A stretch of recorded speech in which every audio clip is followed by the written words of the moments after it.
include video and audio of all people present. Welcome.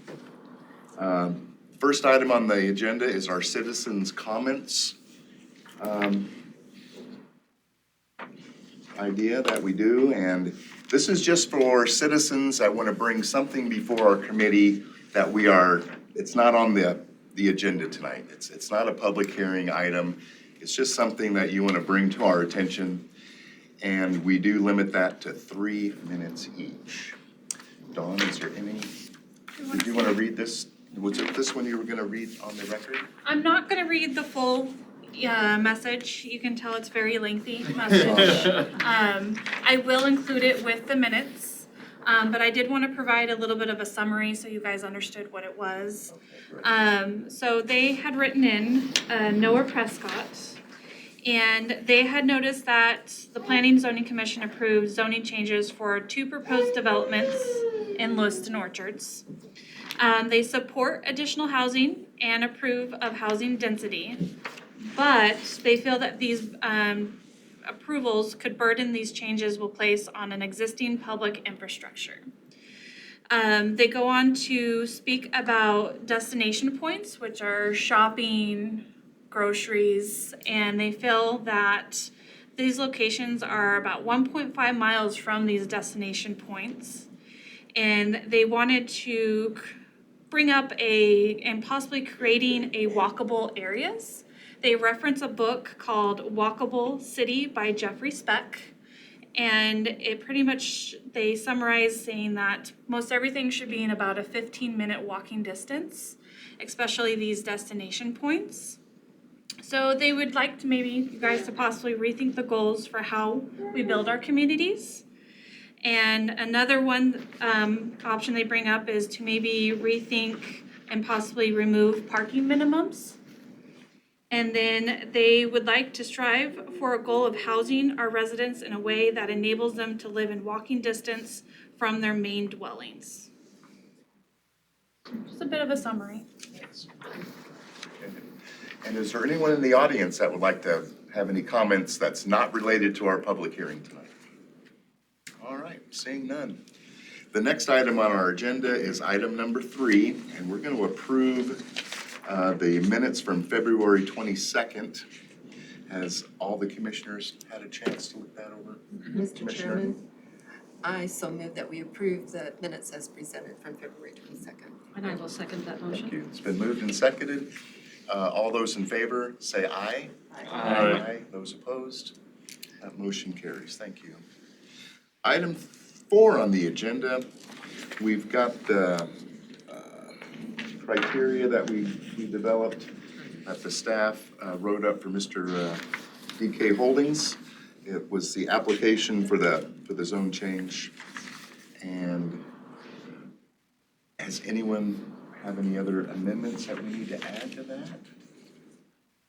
Okay, well, I would certainly entertain a motion that we approve this as written. Mr. Chairman, I'll so move. It's been moved. Do I have a second? I will second that one as well. Thank you. It's been moved and seconded that we approve the zone change 23-0002 that we deliberated on last month. All those in favor, please say aye. Aye. And opposed? All right, that one carries. Okay, that brings us to item number 5 is our public hearing tonight. I'm just going to explain how it works a little bit for you. We're going to open the public hearing. We're going to listen, to Katie with the city presentation. We'll then let the applicant have a say at the podium. And then we'll accept testimony from the public. And we ask that you please come up to the podium where Katie is, state your name and address, because Dawn has to take some great notes, and we appreciate you guys' patience taking care of that for us. So without further ado, and then after we testimony from the public, the applicant can have a rebuttal chance over that. And then we'll close the public hearing, and we've got 6 items that we're going to discuss amongst ourselves. So let's go and open this public hearing, and we'll start with staff presentation. Good evening, Commissioners. Katie Hollingshead, Assistant Planner. Tonight, we're looking at CUP 23 at number 2. This is for a daycare center in an R1 suburban residential zone. So like normal, we're gonna look at some, I turned it off rather than turning it on, of course. Here we go. We're gonna look at some GIS photos of the property, and then we are going to look at some photos of the property. So subject property is located at 1827 Grell Avenue. As you can see on my big map here, it's outlined in red. Subject property, it's about half a block from intersection of Grell and 19th, where Camelot Elementary School is currently situated. Close-up of the property itself. Property is located on a flag lot, so it touches Grell and then goes back quite a ways. They do have 2 actual lots, so this lower part is a separate just parcel from the actual flag lot. And we'll come back to this photo because I'll talk a little bit about the markings I've put on it. They have a fire access road that's already been installed with the building of the home. That's outlined here in red and hashed. And then these 3 black X'd marks are gravelled areas that are available for parking that exist outside of that fire access road. Because as we've discussed in other applications, you can't park in a fire access road and you can't block it. So again, same picture, just with our zoning layer on, so you can see everything is that light blue color, which is that R1 suburban residential zone. And then some photos of the property itself. Like I said, it is a flag lot. This is a wider than average flag lot. It has a 50-foot right-of-way that touches Grell. You can see it does have sidewalk, it has a concrete approach, has its fire access road sign right here. Some photos of the road. So this is looking east on Grell. So you can see again, there's that fire access road sign on my left-hand corner. You can see the school sign with the speed zone, the flashing light up here on the right-hand side. Then looking west down Grell, again, sidewalk. This is one of those safe routes to school areas. So they do have sidewalk that goes all the way along this section of Grell down to Camelot Elementary School. And then once on the property, this is that longer black area that I marked on the overhead map. So this is one of the gravel parking areas. So this is right when you come in from the driveway and you kind of go off to the west or to the east side of the property. So this is in front of their shop. You can see that there. You can see their side obscuring fence here. So this is a large gravel area that's available for parking. The house, and as you can see, you can't see it really well, but their fire access road sign is posted on the front of their house. So that fire access road does go all the way up to their concrete apron. So none of that area can be utilized for parking, and you can see it's clear like it's supposed to be. And then going the other direction, you can see the fire access road sign here. So that's that 70-foot spot. And then they have this large gravelled area over here. You can see I parked over here. There's a vehicle here. There's a vehicle here.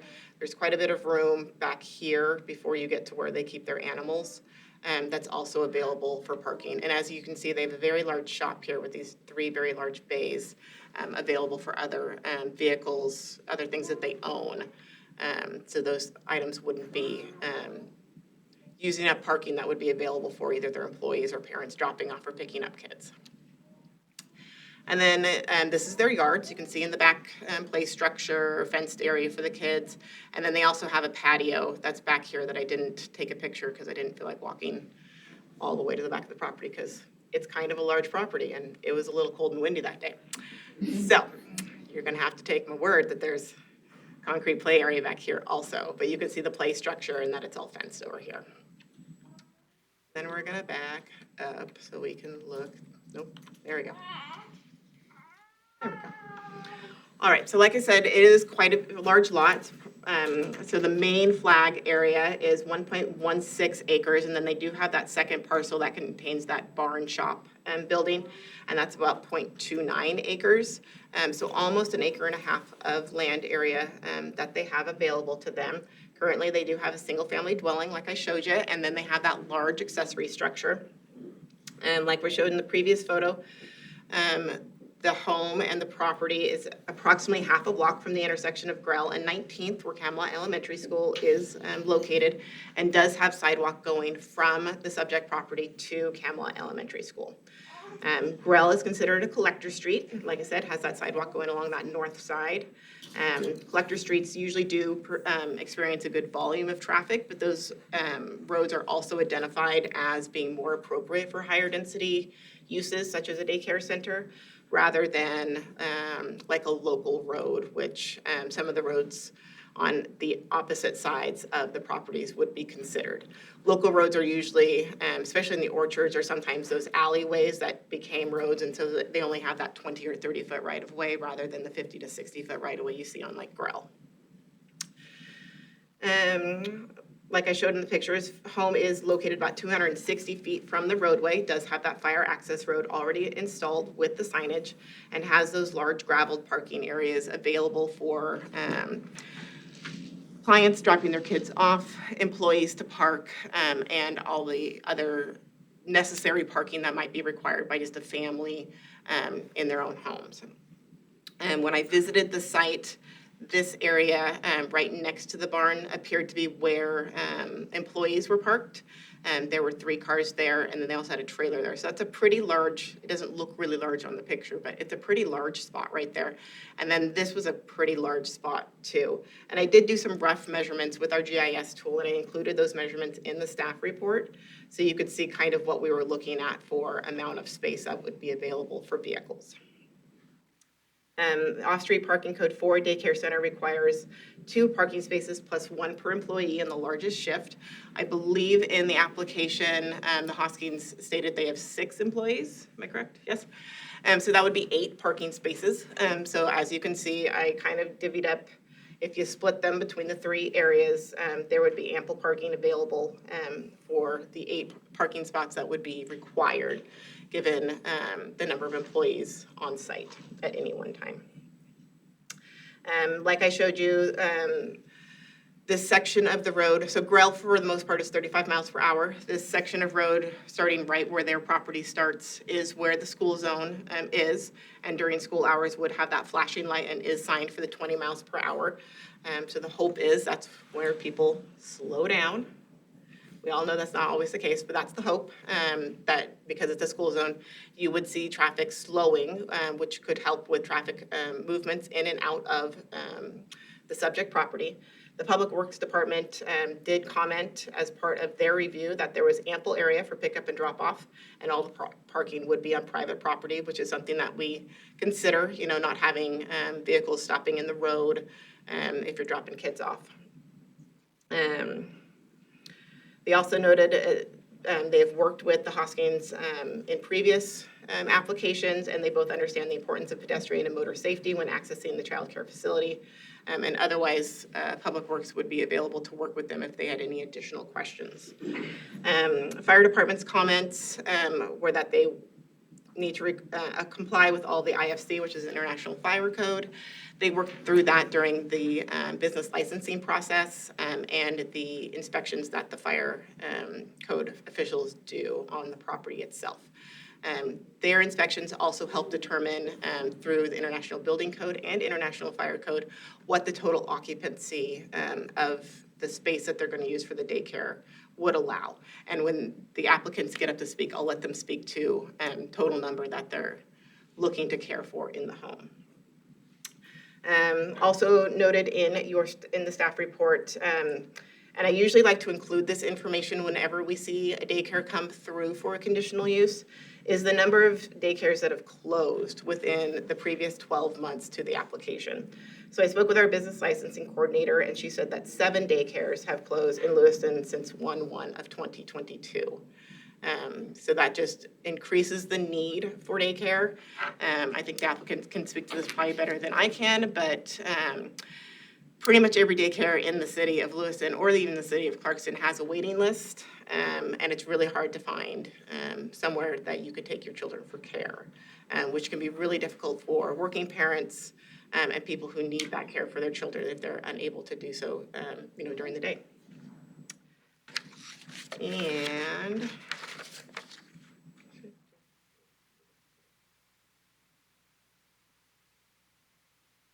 that covers everything in the staff report, and so I would stand for questions.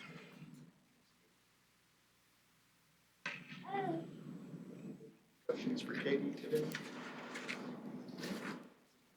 I think my question I'll reserve for the presenter. So just for clarity, because I did sit and read it, we already have a licensed daycare there. And what we're asking for is rather than we're asking for a center so that we can increase the numbers allowed. Correct. They are currently licensed to be what's called a group, which is 7 to 12 children. And so they're looking to go to a center, which is 13 or more. And the primary code change on those is the number of. Correct. Okay. Yep. Thanks, Katie. All right, at this time, we will have the applicant's testimony or presentation if you'd like to.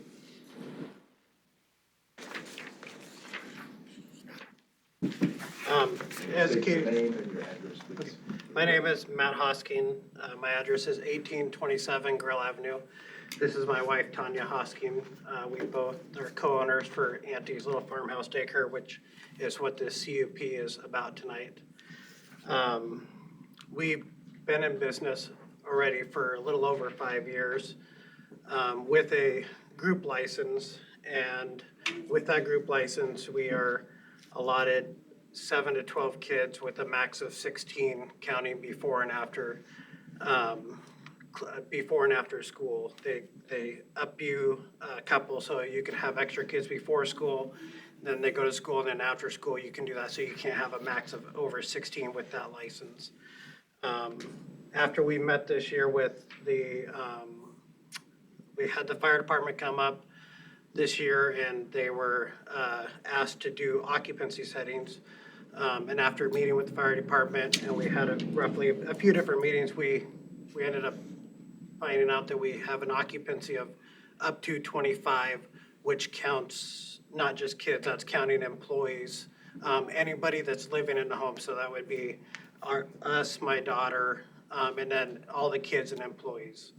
So what we would like to increase would be to that 13 or more center instead of a group, which would allow us to have roughly about 18 to 19 kids in our daycare.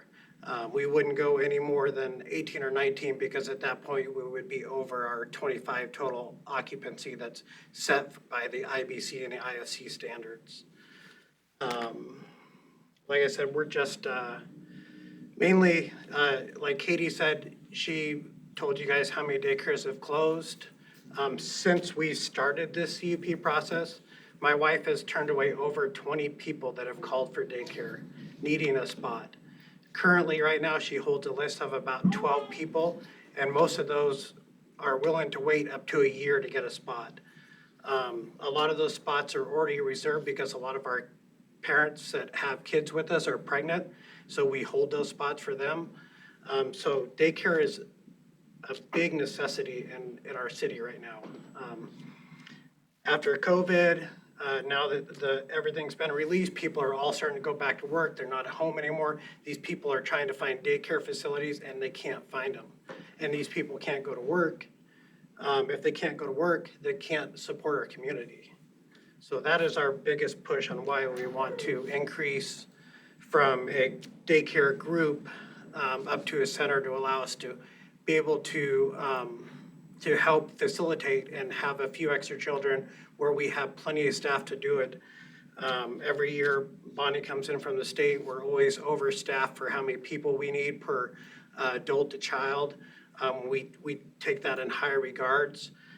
So that's our main thing, is we just want to be able to facilitate to our community and be able to allow more people to be able to go back to work and to be able to get this approved so we can go from that group to the center. Because it's not really just for us. I mean, it's for everybody out here in this room.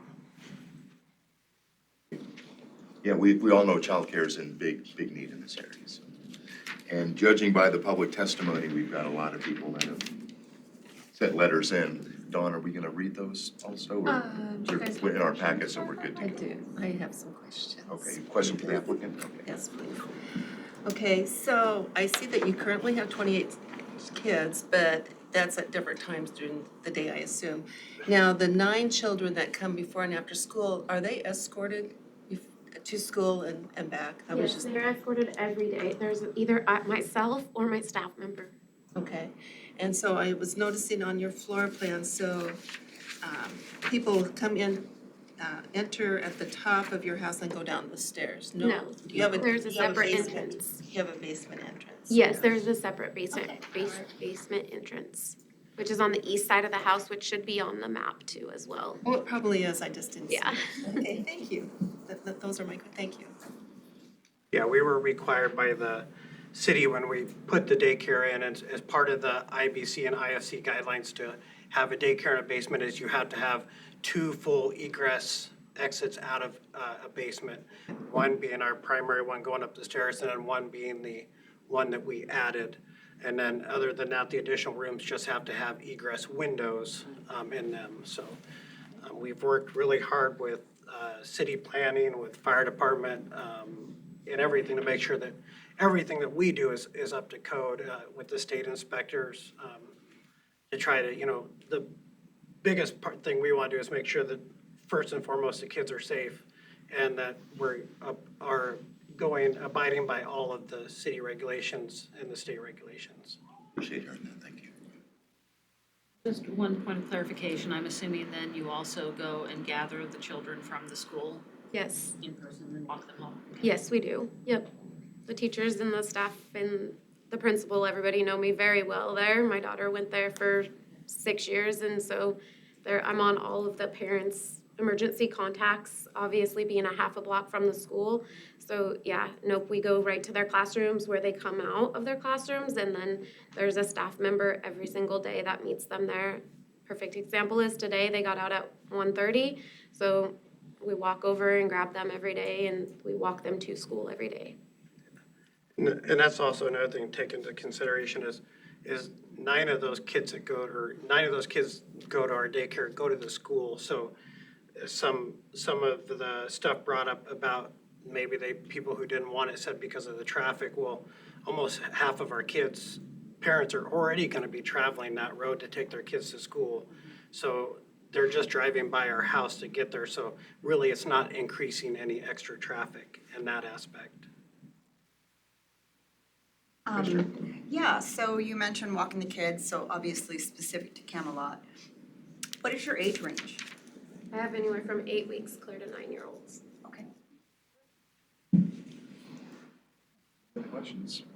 Thank you very much, we appreciate you stepping up. All right, now we will open the floor to testimony from the public. If anyone would like to give testimony, please step up to the podium, state your name and address, please, and we'll go from there. Hi, my name is Cale Brink. I live at 771 20th Avenue.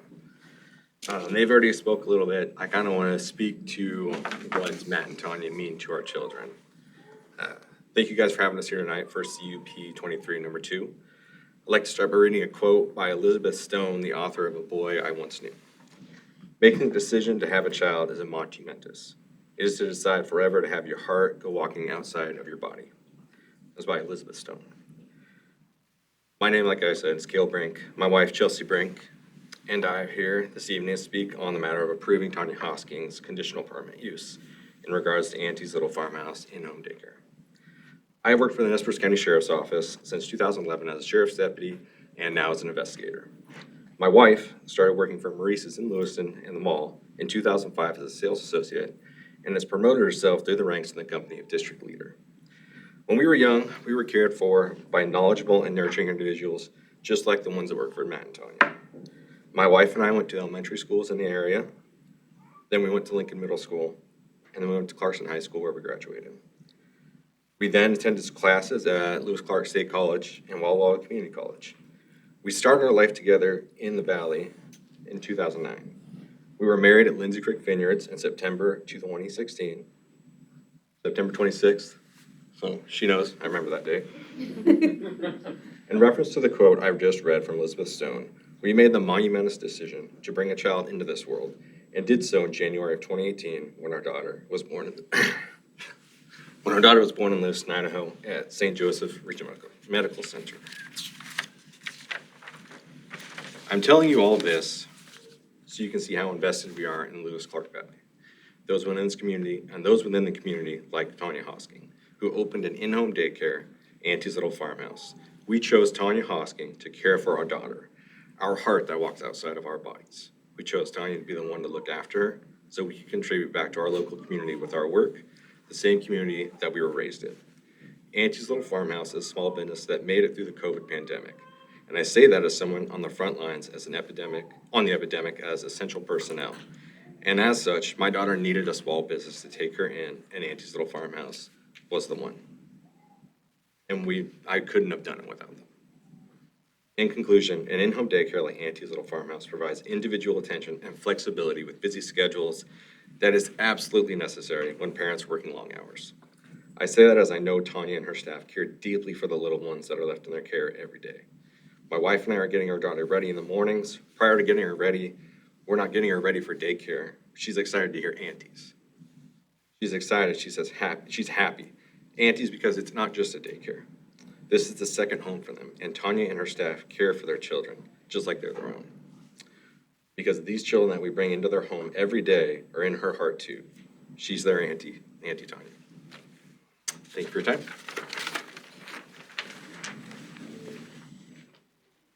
Anyone else, please step up.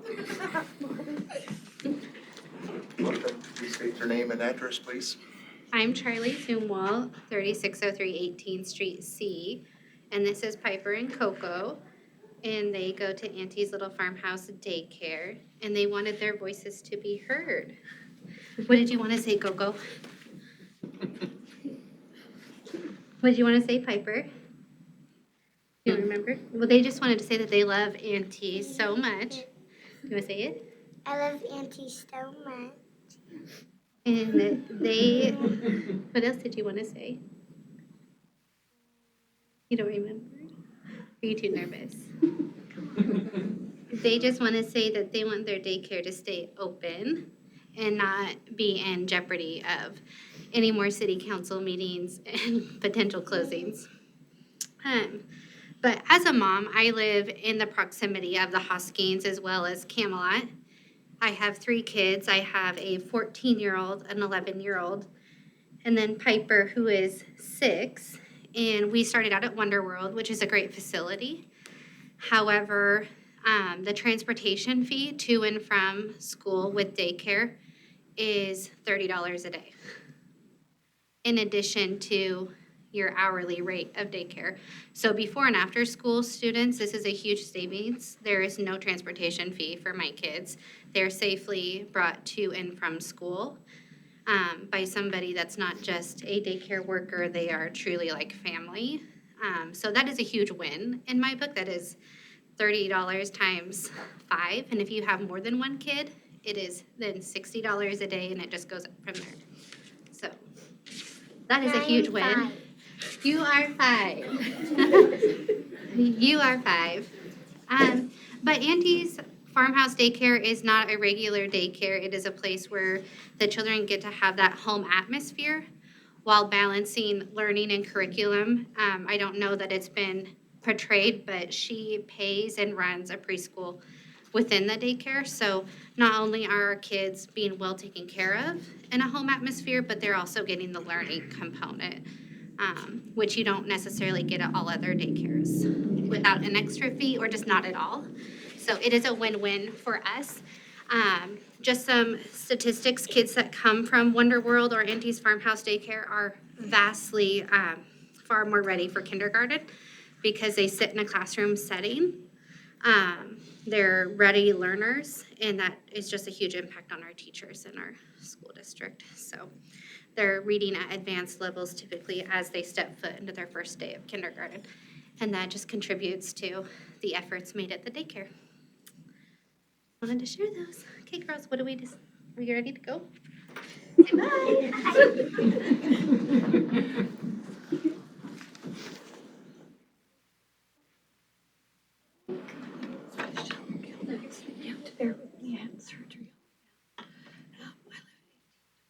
Sorry, we can't even hear you. I can't hear you. You have to- 1812 Cedar Avenue. We have a microphone, I'm sorry, because for the record purposes. Right. It's in the ceiling. I'll try and talk loud, like they had surgery yesterday, so it's hard for me to speak. I'm one of the people that is opposed to the increase in the daycare. want me to just read the letter that you emailed to us? On my property is pretty close to the daycare, and it's not a question of, people providing good care. It's the amount, and you're increasing the amount of children in the daycare, at the daycare, and it affects those that live close. We like to have the residential. That's mine. I live there. My family's seen all of the changes that have happened in the area and the growth of the neighborhood. Not looking forward to having that many more children and the noise, and I understand the parents that are saying they need to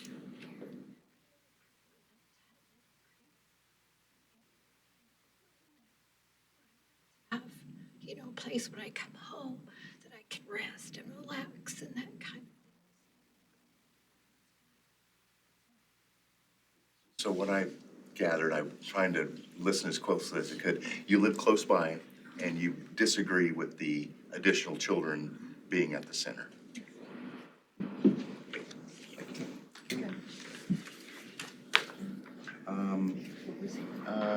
Yes, you can ask a question of the person, or public testimony. Well, this is just a time primarily for the public to post their that's fine. comments. And then if you have questions for staff or the applicant, do that that's fine. while the public hearing is still open. My name is Alyssa Rudolph. I live at 22950 Gurney Street. My husband is taking care of my son somewhere in the hallway right now. I just wanted to come up here and discuss how difficult it was for us to find childcare when we had him approximately a year ago. We reached out to about 20 different daycare facilities at the same time and were rejected immediately by 6 of them. After being rejected by every facility and or touring any that did have availability and not being confident in the care that was being given to the children at those facilities, we had a very close friend reach out to us and suggest we reach out to Matt and Tanya. And from the moment I got that suggestion, I heard nothing but rave reviews about both of them. Matt's business outside of the daycare has received nothing but rave reviews, and Tanya has nothing but good things said about her by everyone that I speak to. We go in to see our children's pediatrician, and the nurses took their kids to Tanya years ago, and that says nothing but good things about them. We are one of those parents that are pregnant and having another child in August, and the idea of having to spend hours searching for another facility to take our children to is just heartbreaking. My son may only be 1 year old and he may not be able to express how excited he is to get to daycare in the morning, but there's nothing like him cuddling up to Harley or Tanya or Olivia the same way he does to me at home every single morning. It's amazing for me to know that he is in such great hands and that he absolutely loves the girls that work at Auntie's. And knowing that I'm taking him somewhere that's so trusted by so many people in the Valley is just amazing for me, and we're so excited to bring our daughter there in August. So we would really appreciate the ability to do that and not have to try and find somewhere half as decent to take both of our children in a few short months. Thank you.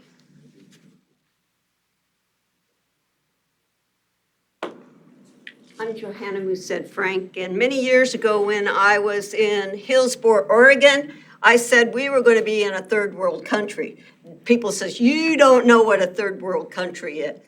Well, when you go to St. Joseph's Hospital, I'm we're sorry, very sick. Joanna, you are out of order. Okay. We're having a public hearing. And this is about us not respecting what the people want. Amen. I'm sorry, you're still out of order tonight. But I'm letting you sorry. know, Thank you. they need daycare. Thank you. Anyone else?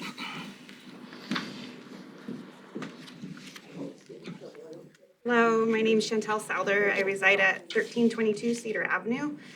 I'm gonna take out all of the mom feelings of this and we're gonna just go right to the planning and zoning. I sat at your guys' table just for a little bit. So I understand the criteria and standards that you guys have to go through in order to approve or deny this conditional use permit.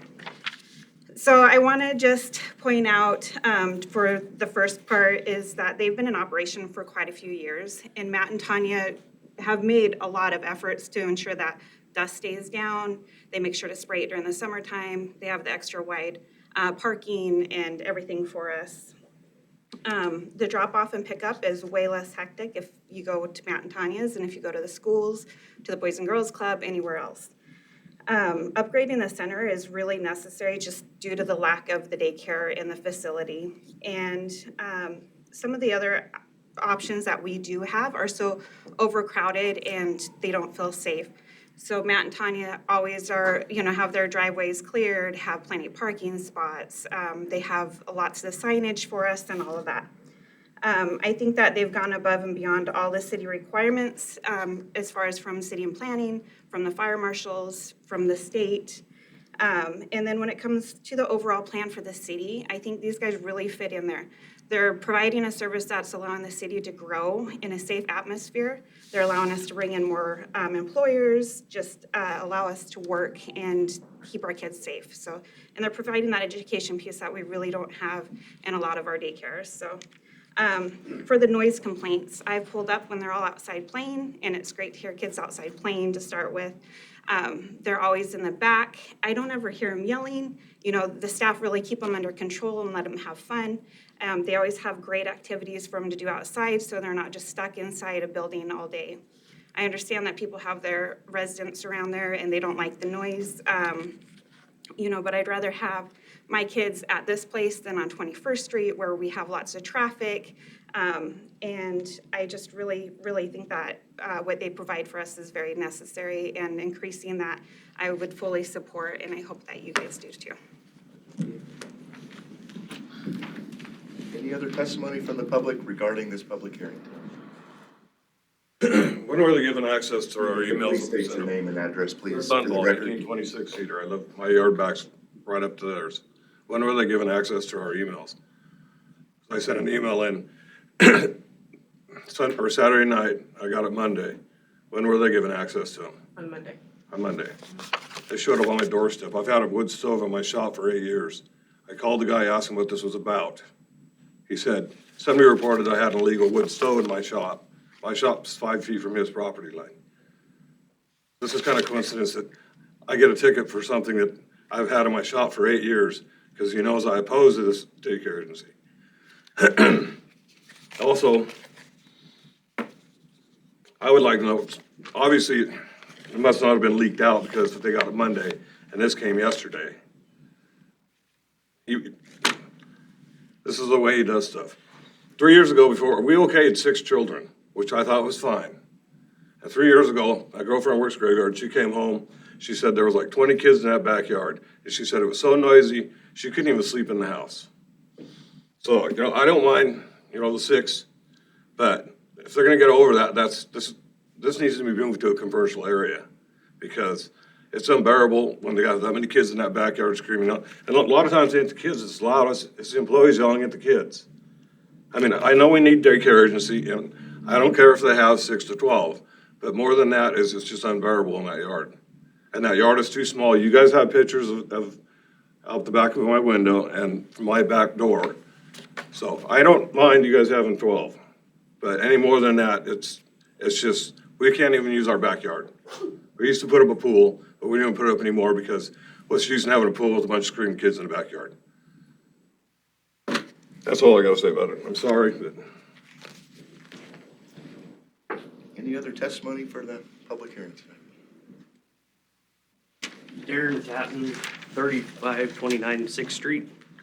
So again, on the noise ordinance thing, or noise complaints, it's within a half a block of Camelot. You're gonna hear kids play during the hours of, 8 a.m. to 3:30 p.m. These guys are only open till 6, so maybe a little bit later. I live across from Airport Park. You got softball tournaments going till 11:30 at night. I mean, you got thousands of people over there. No matter where we go in a growing city, you're gonna get noise. It's not, unfortunately, that's part of it. But I understand it's irritating, trust me, when basketballs are bouncing, but I'd much rather see kids out playing than doing other things, so I just want to put that out there. Thank you. Any other testimony from the public tonight? Seeing none, we let the applicant have another, We have some. I'm sorry, you've got more to read to us? So one, we want to confirm that you guys received all 10 of the letters that were included in the packet. I counted 11, which is probably a good sign. One has like 2 pages. Oh, okay, all right, The one from Kale and Chelsea Brink has 2 pages. okay. Okay, Don, what do you have for us?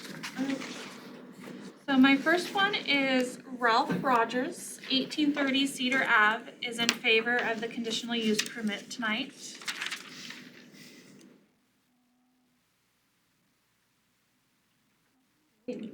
This one is from Clint and Tara Fowler. They live at 1908 Grell Ave. We are a few houses from Matt and Tanya's daycare. We have known the Hoskins family for many years. They are wonderful, hardworking, honest, caring, tax-paying citizens. We are so lucky to have them as neighbors, but also with them providing an at-home daycare for so many in-need families in our area. The close proximity of being next to Camelot Elementary is wonderful for many working parents. Many are unable to transport their kids to and from school because of the demanding jobs we all have to take to provide our families. This huge perk of being close to the school takes away worries for many parents. I have witnessed the teachers walking children to school. They impress me with care, safety, and a watchful eye on the children. It's nice as a parent to drop your children off knowing they are safe and happy. Living so close to their daycare hasn't caused any issues for us. We forgot there is a daycare there to keep it respectful of the neighborhood with no issues. It is so hard to find care for many families. Our town could use more with the type of in-home care that is provided in this specific daycare. We love having a daycare so close. I have family members that children attend here, and they have nothing but wonderful positive things to report back. We find many daycare needs being met by many families in the valley by Matt and Tanya's hard work, dedication, love, and care for their daycare. Without their specific daycare, many would be upset and misplaced. Our children are the most important job we have. This daycare helps achieve that goal of raising happy, healthy children. Thank you for your time, Clint and Tara Fowler.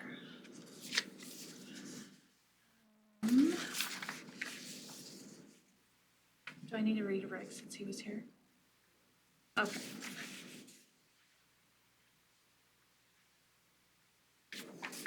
I'm gonna read Nichelle's Gilbert's first. She's at 1812 Cedar Ave.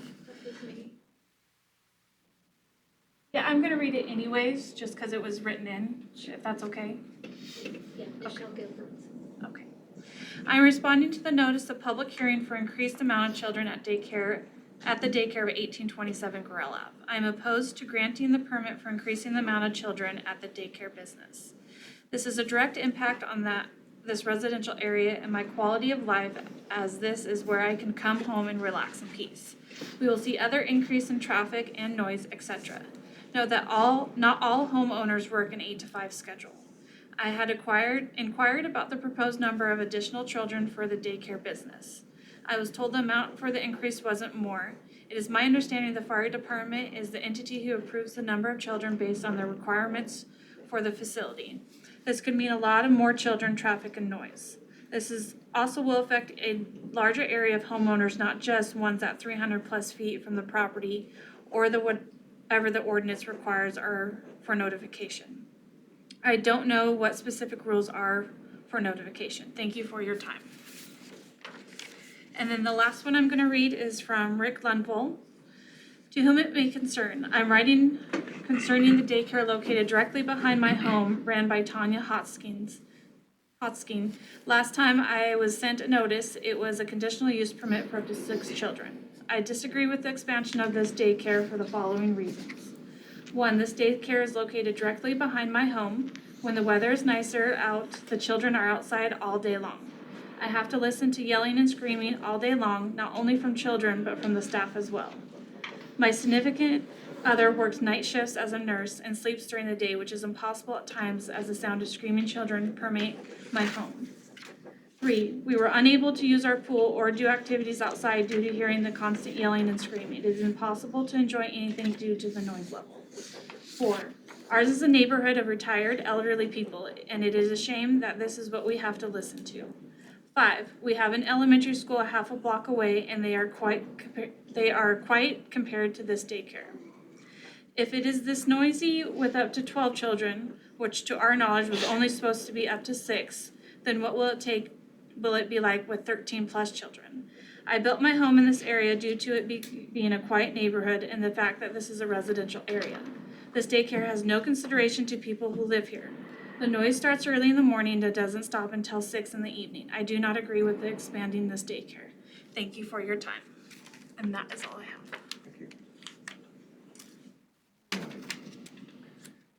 Now we can have a rebuttal from the applicant, if you care to.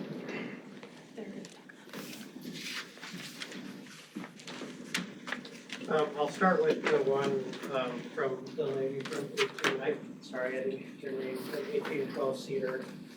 I know that the owner of the residence stated that the increase from a group to a daycare, or from a group to a center would add additional noise and traffic to her residence. As far as traffic goes, that's not really true. She lives on Cedar Ave. We only have one access to our daycare, which is off of Grill Ave. So any traffic coming to our daycare would travel down Grill Ave. It wouldn't travel on the street that she's on. And as far as traffic goes, in the last 3 years, we've added multiple subdivisions out past 23rd Street. We've added a subdivision north of Airway off of 18th Street, which has all increased traffic in that area, in which since then, they've improved the roads, they've improved the sidewalks to accommodate that extra traffic. So the traffic really is null and void in this aspect, because you're gonna get that traffic whether or not we have an increase in daycare or not. Because like I said, most of these parents who would lose their spot in the daycare would still be traveling the road to drop their kids off at elementary school and pick them up again in the evening. I drove over yesterday and today while the kids were outside playing, and I stood outside of the residence at 1812 Cedar Avenue. And there's a building, there's a shop behind us that's next to Mr. Lundvall's house that Mike owns, and part of his building actually blocks the view of our backyard from her residence, which also knocks down part of the sound. I understand that adding extra kids can be loud, and I understand not everyone works 8 to 5. Before I quit the mill and became fully self-employed, I worked shift work at the mill. So I worked 2 days on, 2 days off, or 2 days nights, 2 days, 2 nights, and 4 days off. I slept in the house with a daycare on those 2 nights. I would either turn a fan on or put earplugs in. And it's the same, like Mr. Tatton said, it doesn't matter where you live in this town. Our city increases every year in population, and many of them are of younger generation with kids, and they're all wanting to do outside activities. And to think, and foremost, to think of kids' laughter as a nuisance to me is upsetting. It should never be looked upon like that. And that's all I had on that rebuttal. As far as the rebuttal on 1826 Cedar Ave, first of all, the owner stated that when the weather's nice, the children are outside all day long. The children normally don't go outside during the colder times. They don't go outside till after 10 because it's cold outside. When it warms up, we usually start letting them go out around 9 in the morning. They're out there from 9 till about 11:40ish, and then they come in for lunch. And the other thing you have to consider is, out of those 13 children, there's 7 of them that are infants, 6 of them that are infants. Those infants don't go outside. So there's not 20 kids outside. There is maybe 6 kids outside during school hours. Before school hours, the kids don't go out and play. So after school hours, you would have at the most 10 to 12 kids outside if, if this was to be approved, you would have anywhere between 10 to 15 kids outside at the most at one time, because the rest are infants and they don't go outside. So there's never 20-plus kids outside making noise, screaming, laughing, however you want to call it. I understand that his significant other works nursing and sleeps during the day. So do many other people around the area. I mean, the mill is one of the largest employers in the valley, and 75% of the workers at the mill work shift work, and they all have to sleep during the day, but they all find ways to accommodate to do that. So that answers that. And also, if we do even go to the, if we actually go look at the city code for noise ordinance, we're well within that. And I'll read it to you right now. It says section 2438, and this is noise or excessive or unnecessary sound prohibited for the city of Lewiston. It said, no person shall make any noise or noises or excessive or unnecessary sounds which disturbs, injures, or endangers the comfort, convenience, repose, health, peace, safety, and welfare of any other person or persons or of any residential neighborhood within the limits of the city of Lewiston. During the hours of 7 a.m. to 10 p.m. in a residential area, the allotted noise level is set at no more than a maximum of 50 decibels. I don't believe that kids outside laughing and playing is going to ever, will it go over that 50 decibels? Sure, it will go over. At one point, the kids get excited. They scream or they holler, they're having fun, but it's not a constant over 50 decibels for hours on end. It's just not. And it's not excessive. It's not injuring people. It's not harming people. It's kids playing is what it is, and you're going to get that anywhere. On number 3, the owner stated that they can't have a pool outside or can't do any outside activities. I actually submitted pictures. I don't know if we can see them or not. I think you guys have them. Of the neighbor's backyard. I'm sorry, but this is my own personal opinion. It's one of the biggest eyesores in our neighborhood. That's why I had a privacy fence up. I thought this was my time to rebut. It is. Thank you. I took the pictures from my property, just like he took pictures from his property of my property, so I didn't break any laws. As you can see, his backyard is filled full of garbage, broken down items, broken down cars, metal, old fence. There's no place for him to have outside activities out in his yard or put a pool up. I'm sorry, there's not. And when I went over to speak to Ralph yesterday, I asked him, and Ralph lives right next door to Rick. So if this is Rick's house, here's Ralph's house, here's our house. Ralph said he is outside all the time and the noise is never a nuisance to him. And as far as number 4 goes, where he said that the majority of our residential neighborhood is elderly, that's not actually true anymore. If you pull up the CSSR and you go look at the people who occupy a lot of the houses in our general area, a lot of those are younger people now. We've had younger people move in at 1829. We've had younger people move in at 1831. We've had younger people move in at 1821. We went and spoke with our neighbors at 1823 and at 1829, who are both elderly, and both of them had no issues with the noise or that was coming from the daycare. And then lastly, where he talked about the fact that the elementary school is quieter. The elementary school is also almost 780 feet away from our property versus our properties adjoining. So yes, there is going to be a little less noise coming from there. But we have right next, so between our lot and my neighbor's lot, then there's also in between us and the school, there's a whole another field set for kids to do sports activities. Kids come there to practice softball, they come there to practice soccer, they come there to practice football. And I'm talking younger kids of the elementary school, and those kids are all out there and they're screaming, laughing, playing. The coaches are yelling at them, and this is all during the same hours as we're doing our stuff. And I can guarantee you that them doing that activity there is at least 10 times louder than what anything that our daycare provides. And lastly, I'm just gonna read this last part off, is all we're trying to do is to provide a safe place for children to come. We're trying to offer a place for the parents to feel comfortable dropping their kids off every day.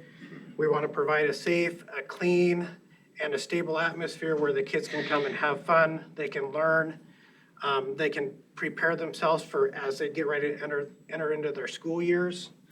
And we just want parents to be able to go to work. We want them to be able to go to work. We want them to be able to drop their kids off because these kids are our future. They're what's going to be doing my job and your job and their jobs later on. So that's all we're trying to provide here. I also wanted to add one more thing. He said that our yard was super small. We have almost 1.5 acres, and how big is our yard with fenced completely around? The fenced area of our yard is roughly 4,900 square feet. The older kids actually get to go outside the fence with teacher supervision. They can play out in the main yard where there's more activities to do out there. There's more equipment to play on. They go see the animals. During the summer, they all go out and we have a kids garden. They all get to go out there and garden. So these kids have a huge area. And if you were to go look at any other daycare, Wonder World or Wilderness, our play area is probably 20 times the size of any one of those daycare play facilities. And we have less children than both of those daycares combined. I may have missed it earlier. What are your hours of operation? 6 a.m. to 6 p.m. I have a question. Katie, could you put the picture back up again that shows the swing set area? Because I think that must be next to the neighbor's house. That's what I want to look at. I was looking for that Play photo. structure. Well, and I want to see the other larger overview because I want to get clarification on the area you were talking about, the field area for Camelot. Okay, so So on that one, are you saying that? So, let me see. right here, this. Yeah, this area there. Right here. Okay. This is actually a play area or it's actually a field that the kids, school kids utilize for their sport, for practice for their sporting events. you can see there's a parking lot. Yeah, so they right park here. there, they And then play in use that this field? facility. And then if you scroll in on our picture, so our swing set and play area is actually right here and part of it. Where's the neighbor's house? The So one this right one there. is a neighbor's house, so this kid's play area, he can't even see because of the This big would be the shop. neighbor right here. And the other neighbor next to us, which Mike, he didn't have any problems, his Here's shop the picture actually of that blocks yard. it. Like Yeah, so you can see where they're both So Rick's blocked. shop is the gray shop, and then the other neighbor is the other lighter gray shop, and the play area is in front of the other light gray area. And then this is a big field we were talking about where the older kids will come out and play. That fence, is that your fence, that white fence? Yep, we put a privacy fence up, so it has a netting on it to cut down on noise. I was gonna ask. So I'm seeing the play area, does that come, this is your yard right there with the privacy, that's your house right here? Yes. Okay, gotcha. Yeah, Okay, that's what I'm trying to figure out. This is your yard here too. so the fence runs a little bit over the play area. So the play area is fenced in, so right along, see where my arrow is? So this is all fenced in too. So this is fenced in and then it's fenced in all the way clear up here and around the whole entire house and all back there. So approximately, like you said, 4,900 square feet of yard. So a consideration or a thought that I have, because you've obviously taken great steps to make certain that the littles are contained, the neighbors are blocked. Have you given any consideration or thought for further noise buffers like arborvitaes across that back or things that would absorb more of? And we don't have a problem, I mean, if that was a recommendation, we don't have a problem. We could plant some kind of trees or something else, or put up something, we tried to put up the privacy fence to cut down on the visual, which also does detour. I mean, I'm not saying that privacy fence cuts out all the noise, but it does help block some of the noise. But we don't have any issues with if we're asked, within reason, we don't have any issues of help. The last time we had a CUP approved, one of the neighbors complained about the dust, so that's when we went to spraying our road twice a year with dust control to keep down on the dust, and that made him totally happy. So you read for us the city code regarding noise complaints, and thank you for that. The state overview, obviously, since you're visited and approved each year, must not have additional restrictions or regulations regarding noise buffers, et cetera, et cetera. But, yeah, okay, thank you. Yeah, the biggest state reviews are your teacher to child ratio, fire extinguishers, parking, food handling and food preparation. All of those things are more of what the state is looking. Licensing, all the animals have to be vaccinated every year. Fenced-in yard. And fenced in yard. Those are the things that they look at. That's more than normal residential, so. Yeah. Okay, so I was just wondering about additional possible steps, adopt a tree program that we could just plan on. And we actually. You'd have to be Yeah. careful though, because it We would actually plan it. probably be in a situation where you couldn't plant trees that the kids could climb, I'm assuming. No, but arborvitae Or or shrubs, Yeah, shrubs, something like Shrubberies. that, yeah.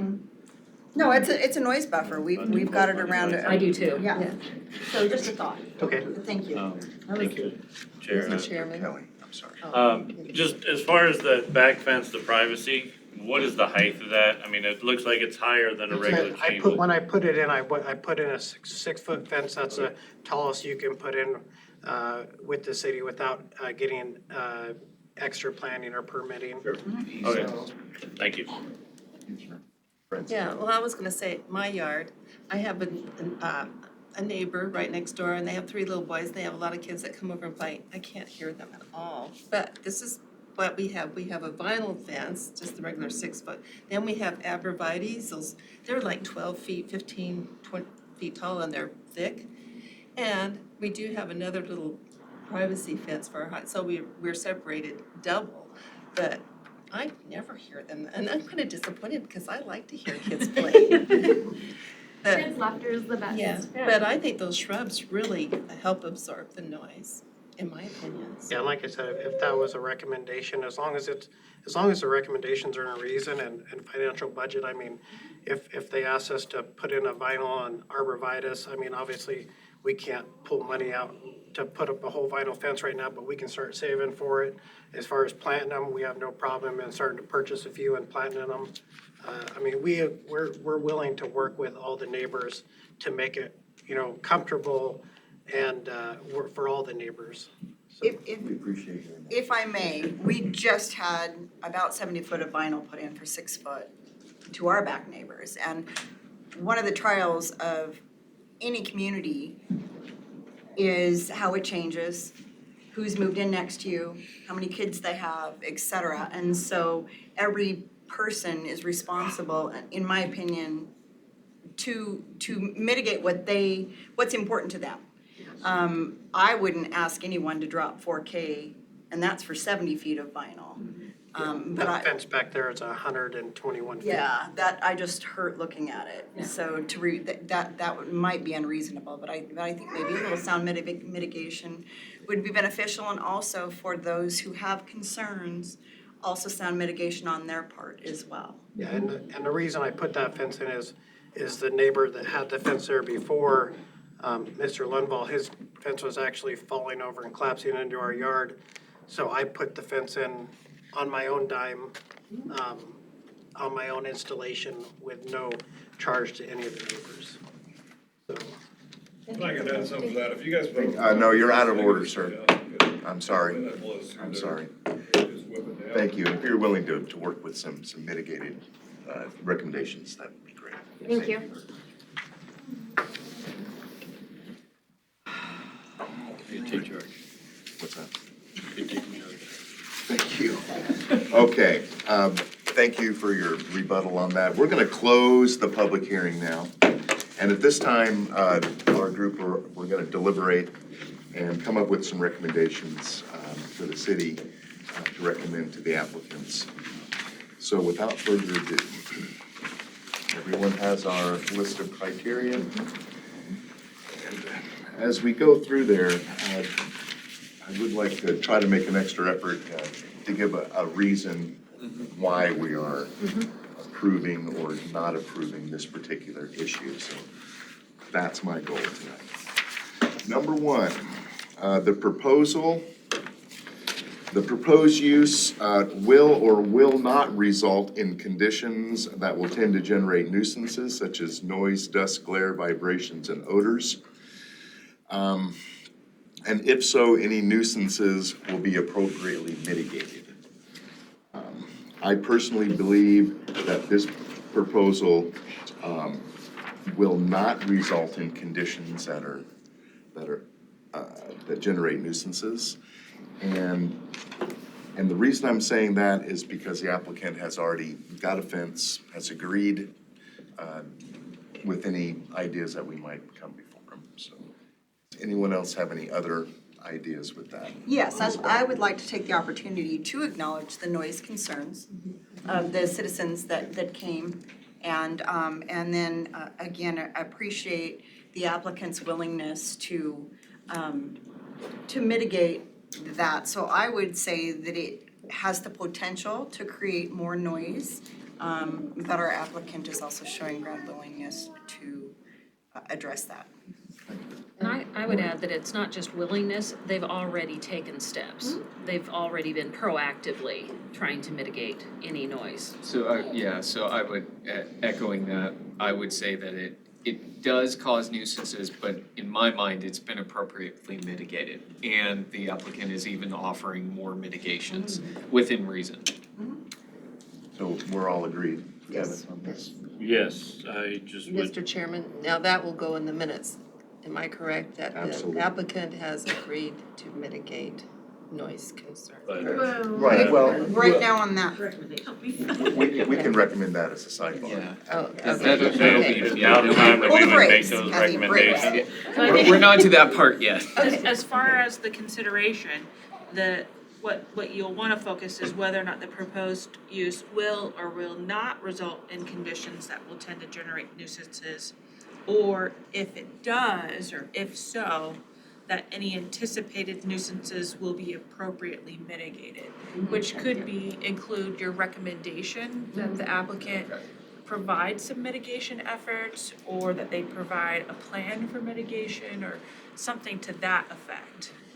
Something reasonable. So, Michael, where you had said will not, I would perhaps argue the will.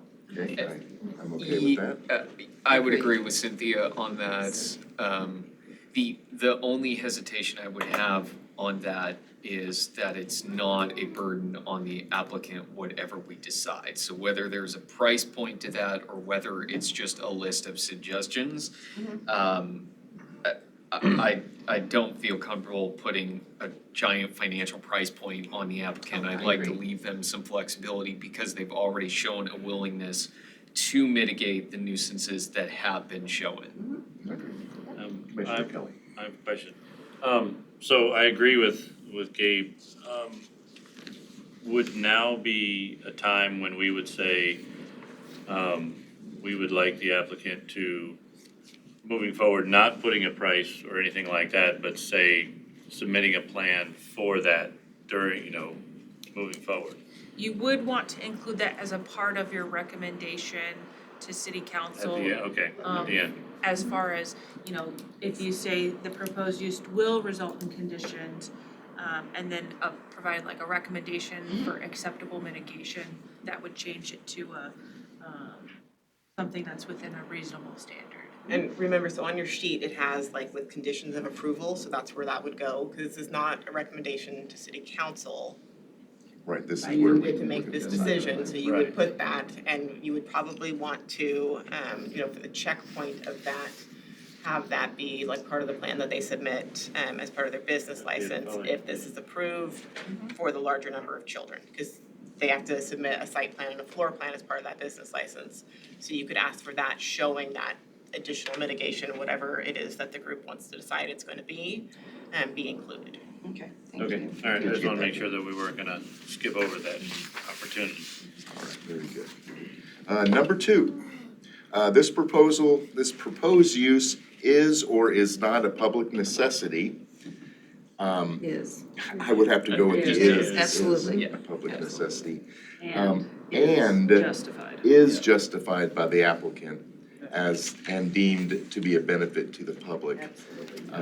I would certainly agree on all of those points. Does anyone else have anything to add? Not terribly long ago, having had gone through the finding daycare for children, and being fortunate enough to find what we did, for our children, I know how hard it is and how expensive it can be, especially with a $30 per day per child kind of transportation thing, so, yeah, it's definitely necessary. Anyone else? Number 4, one of my favorites is, I think Oh, we're on number 3. oh, number 3, not my favorite. But it's still important. The character of the proposed use, if developed according to the plan submitted, I believe it will be in harmony with the area in which it is to be located. Yeah, as it is an existing business, It's an existing business. We're just basically expanding. putting a permissional They're having more spot. kids. We're having some more kids. We heard a lot about the proximity to Camelot and the leadership taking and picking up kids. That's huge. And I think if one looks at the development of Lewiston versus other communities where there are more specific planned subdivisions, I come from Boise, I can tell you the subdivisions in Boise are vastly different than Lewiston, and the difference between commercial and residential. I think, in my mind, that needs to be taken into account when you look at if it's in harmony with an area. We have a lot of areas that are very mixed residential, commercial, and we also have a lot of schools that are in residential areas. You don't necessarily see that in other communities. And so I do agree that it is in harmony with the area because of the way Lewiston has developed over time. Well, and honestly, living close to, I live between 2 elementary schools and watching children, and I get to watch children cross Thane all the time, unaccompanied.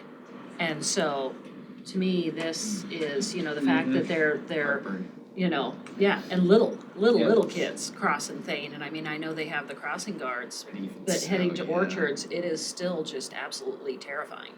I would feel, if I had littles still, I would feel much more comfortable as a parent. And this isn't the first time we've recommended a conditional use permit for a daycare within a city situation. It's pretty common occurrence. Number 4, the proposed use, I don't believe it will endanger the environment or the public health at all. As a matter of fact, I think in Lewiston, we kind of pride ourselves on being kind of pro-business. Absolutely. So turning down someone's business opportunity, I don't see that. So I would believe that it will not endanger the environment or the public safety. Anyone else have a comment? If anything, it enhances public safety because the children are being escorted. Exactly.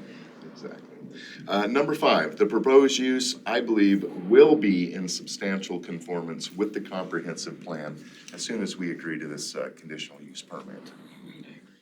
What do you think? I agree. And that's it. Oh, no, we have one more, number 6. The conditional use permit may be granted subject to the availability of political subdivisions, including school districts, to provide services for the proposed use. And I believe we had plenty of commentary from issues on that. And they fire already provide department. those services. And they Yeah. already Yes. do. So Yes. I don't see any problem there. So that pretty much takes care of the questions. If we can come up with some kind of reasonable recommendation to mitigate the noises, I think that would be acceptable to the applicant. I guess I'm the one off in that one a little bit, just because I think that they've already taken substantial efforts. I mean, putting in that, I know how much fencing costs, and I know how much he's got into that, both in not only material costs, but labor costs. And based on the proximity that it is to the field that the school is using as well, which I know most of my daughter went to McSorley. Those fields are not just limited to school hour playtime. I personally feel that they've already taken substantial steps. Maybe we would look at a long-term plan of suggestions that they could potentially consider, but I think putting additional burden might be a bit much, you know, or if Overburden. I think the fact that they've done as much as they've done, I mean, putting up a 6-foot fence with a noise barrier, you know, they're already in round. My idea, when I saw that big long fence, I didn't think that they would need to do that whole fence. I just think that most noises, in my opinion, would be where that swing set area is.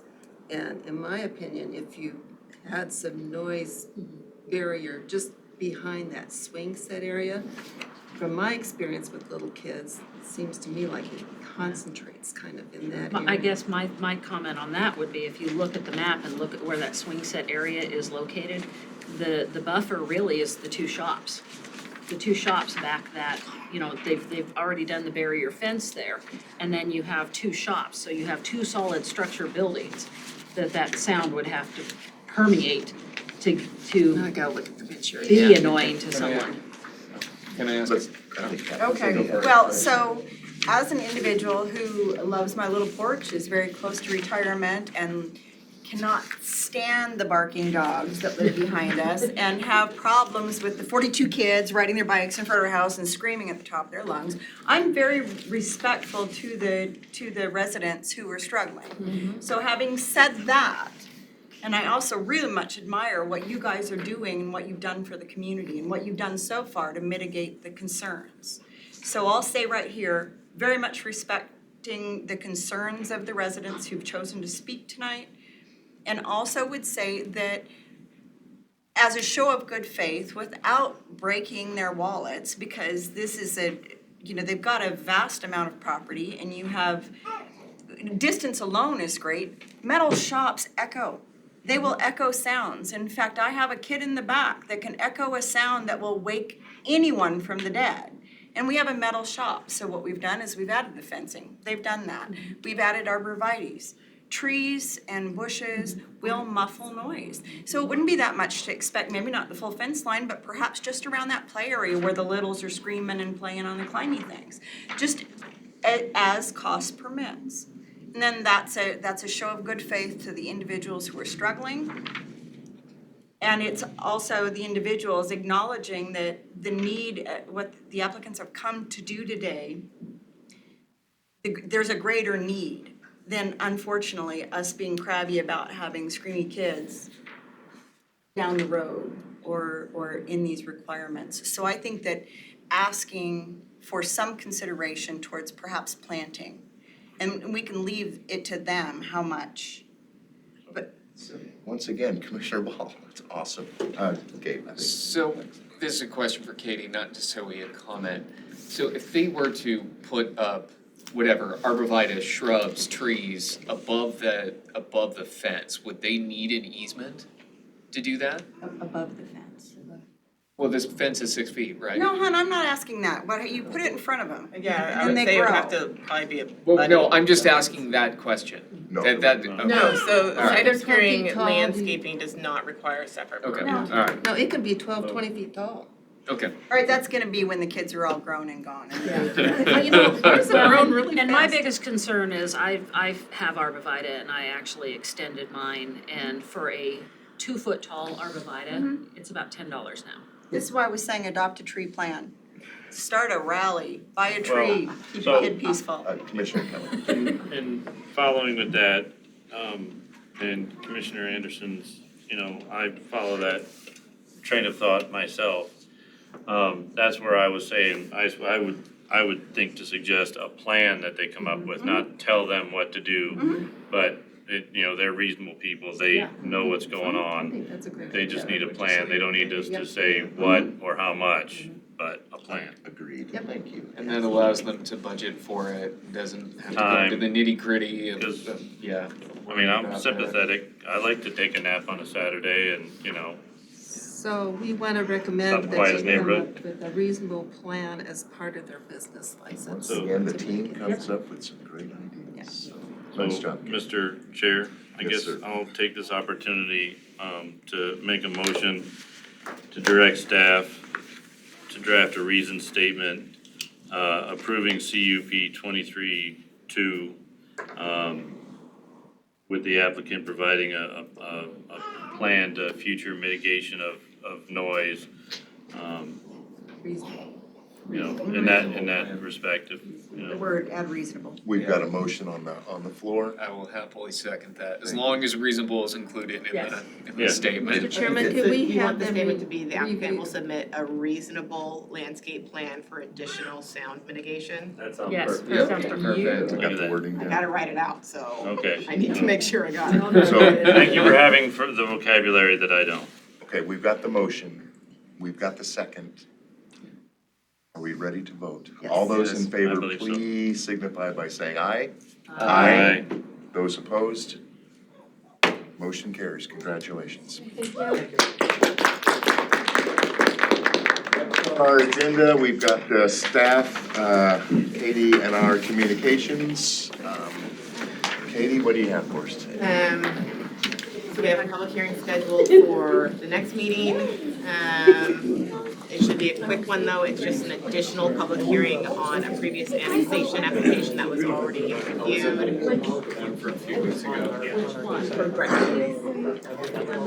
Okay, so, because we're both gonna be out of town. Thank you. So we can't vote on Go together. They'll have four. I thought I recruited. We don't know, we don't Shut have that. I think you were, and plan on attending the next meeting. I have at least 4 of you. Okay, good. Kevin, it's like you need to raise your hand so we have a quorum. Yeah, I know, we gotta have a quorum. So we'll have an additional public hearing. I'm sorry? If you wanna call it to order, because it's hard to hear what Oh, you I'm sorry. Okay, we gotta have a little bit of order in the house, please. Excuse me, audience, we're still being recorded. Thank you. Thank you.